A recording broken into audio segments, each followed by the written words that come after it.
In the heart of Lagos, where skyscrapers kiss the sky, stood a mansion unlike any other. Its marble pillars reached high, its golden gates shimmered under the African sun. To the world, it was a palace of success, a home fit for a king. But behind these walls of glass and gold lived a man who had everything except the one thing he needed most: love. He was a billionaire, a man whose name carried weight in boardrooms from Abuja to New York. Dressed in suits stitched with perfection, yet beneath the sharp fabric was a soul drowning in loneliness. For all his wealth, for all his power, his heart was empty. In another room of that grand mansion sat Emily, his daughter, his world.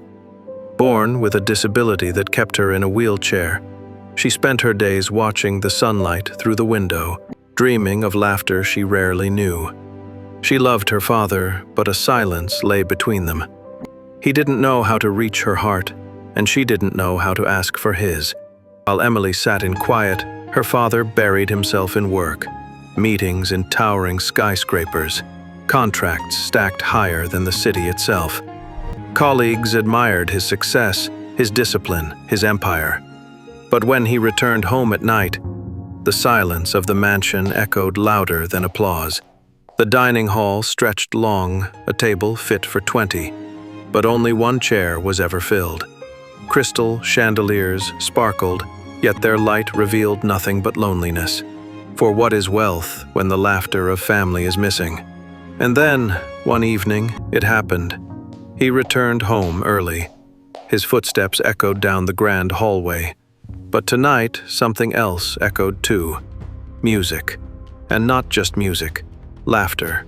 His daughter's laughter. A sound he hadn't heard in years. He followed the sound and froze at the doorway. There, in the ballroom, Rosa, the cleaner, twirled Emily in her wheelchair, spinning her around like a princess in a fairy tale. Sunlight streamed through tall windows, painting their laughter in golden glow. Emily's smile shone brighter than the chandeliers. The billionaire stood in awe. He had never seen his daughter so alive. Joy radiated from her face, and yet a storm raged inside him. Anger, confusion, disbelief. How could a cleaner, someone invisible to his world, awaken such happiness in his child? Rosa froze. Her hands still clutched the wheelchair, her eyes wide with fear. She thought her life was over. She was just a maid, and she had overstepped. Tears welled as she whispered, "I'm so sorry, sir. I didn't mean to." But Emily cried out, her voice trembling yet filled with courage, "Papa, please, don't be angry. She makes me happy." Her little hand reached toward him, and in that single gesture, years of silence cracked open. Instead of rage, something stirred in him, something long buried. He looked at his daughter, at Rosa, and for the first time in years, his heart softened. He let Rosa stay, not as a maid, but as a companion. And slowly, laughter returned to the mansion. Music filled its empty halls. The billionaire began to listen. One evening, awkwardly, nervously, he stepped into the ballroom. Shirt sleeves rolled up, he placed his hands on his daughter's. Clumsy at first, stumbling with every step.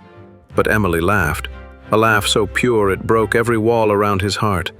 And together, father and daughter danced. From that day forward, the mansion was never empty. Music and laughter filled every corner. Rosa, Emily, and her father shared meals, shared stories, shared joy. The grand house finally became a home. Months later, the billionaire hosted a party unlike any before, not to show off his wealth, not to impress his peers, but to reveal something far greater. The ballroom glowed with gold, filled with Africa's elite, gowns sparkling, glasses raised. Then, the lights dimmed. A spotlight fell upon Emily. Dressed in elegance, sitting tall in her wheelchair, she shone like a queen. Guests held their breath as she smiled, radiant, ready to dance before the world. Rosa wheeled her forward, and together they danced under the chandeliers.